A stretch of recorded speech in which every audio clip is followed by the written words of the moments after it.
Lovers is a book that has long been in the making. It's the story of this young artist Nanki, set in Chandigarh, who struggles to find her bearings as an artist. It's a family history. It's a story of her grandmother and great grandmother and the difficult trudge to the side of the border during partition. It's a story about Navneet, who's this very loving lady. She's their neighbor, but somewhere hides a very, very painful past. It's the story of Karmo, who runs the college canteen and her son is battling drug abuse. It's the story of this veteran soldier who has learned the art of embroidery from his mother, and that is pre-partition Punjab. So I would say that the book brings together these disparate threads, but what unifies them is this perspective of Nanki.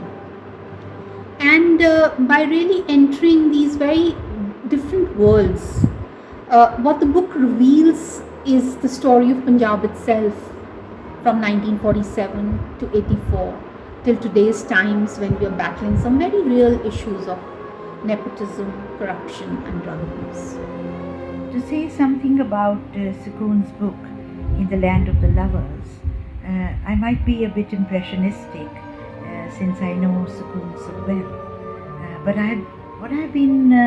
there's a lot to say about the book, but what I've been most affected by is the sense of comfort, the sense of the comfort of home, the comfort of the city streets, familiar city streets and the landscape, and above all, the comfort of tradition and of belonging.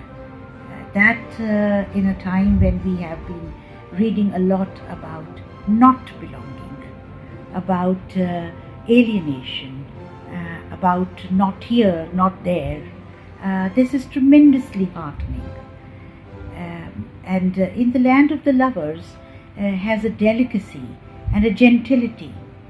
The delicacy of the almost as if that traces the delicacy of the embroideries that are described in the book through language. I'm absolutely delighted to be recording my response to the book, The Land of the Lovers by Sakoon Singh.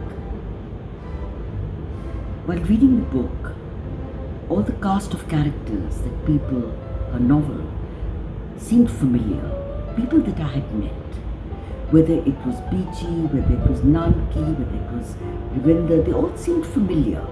But yet within that familiarity, the way they were localized and positioned, something became unfamiliar, and you were grabbed by the novel from the first page onwards. It has a pace and it has a rhythm which is exceedingly catchy and technically very sound. I also wanted to mention something that really impacted me was the use of the Marasis. Marasis, as we know, are performers who are social commenters. They hold a mirror to the society which we live in.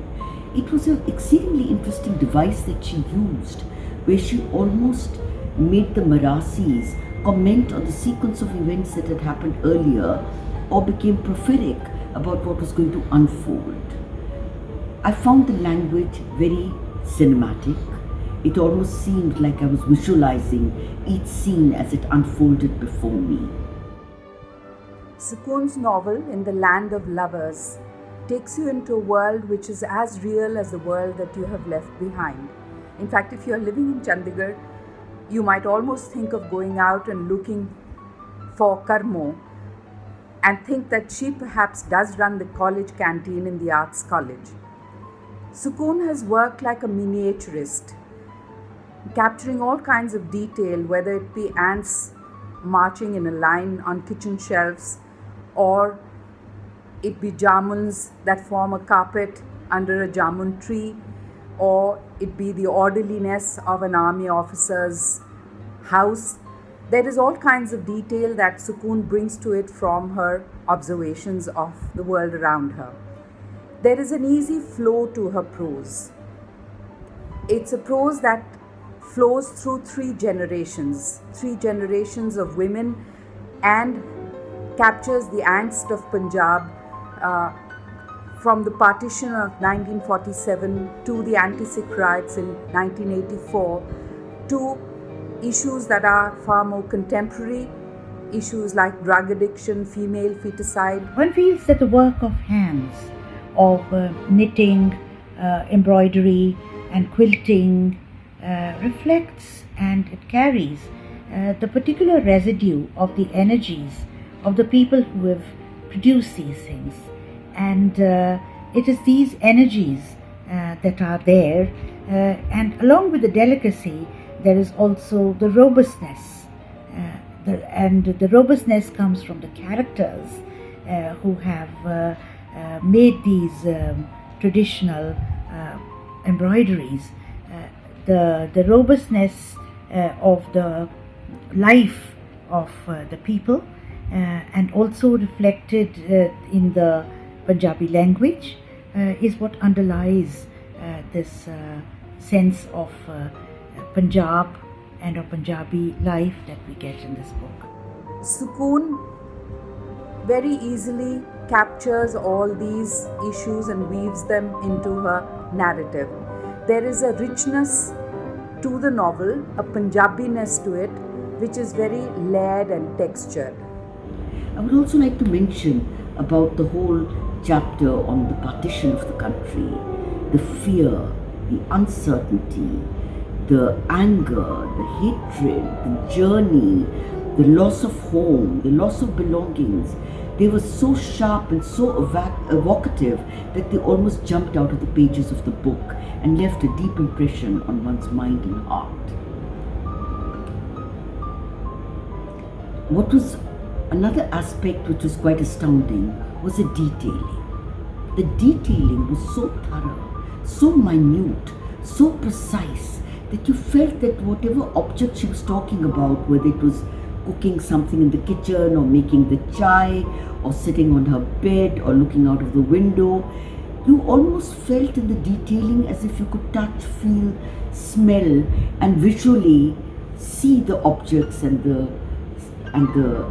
scenario that was being painted.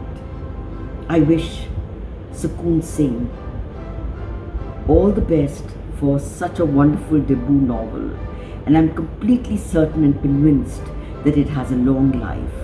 Thank you very much for sharing it with me, and I really value the fact that you gave it to me to read and experience such a wonderful novel.